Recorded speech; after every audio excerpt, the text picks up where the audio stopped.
to King's Diary ဒီနေ့ကတော့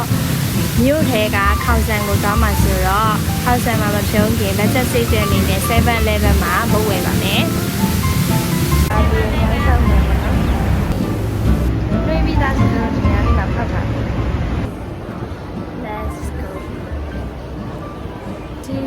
ဒီဘက်ကကားစီးရတာအများကြီးကြားတယ်။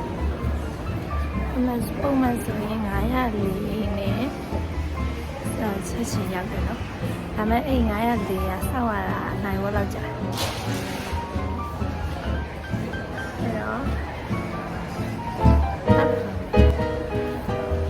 Central Wall ကိုရှောက်ပတ်တဲ့ခါကျရင်ခင်ကအမြဲတမ်းဒုတိယတက်ကိုသွားဖြစ်တယ်။အဲ့မှာက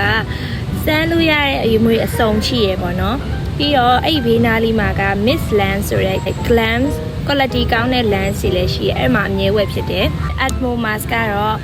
brand အစုံရှိပါတယ်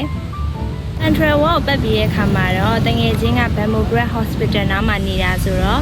Bamograd နားကနေပြီးတော့ taxi ငှားပြီးတော့ခေါက်ဆန်ကိုသွားပါတယ် taxi ကားကတော့ Bamograd ကနေဆို200လောက်ကြာရပေါ့နော်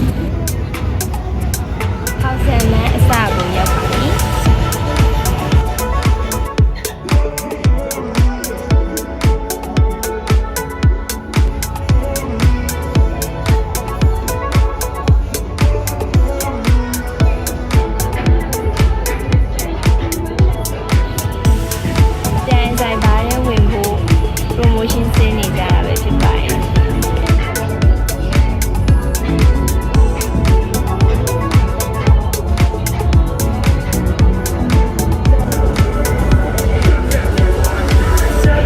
ဝမ်ဘာကတော့ဒီလမ်းထဲမှာနာမည်အကြီးဆုံးနဲ့ tourist attraction နေရာပေါ့နော်သူကဒီအောက်မှာအေးဆေးချေးလို့ရတယ်အပေါ်မှာဆိုလို့ရှိရင် club ပါရအောင်လုပ်ထားပြီးပေါ့နော်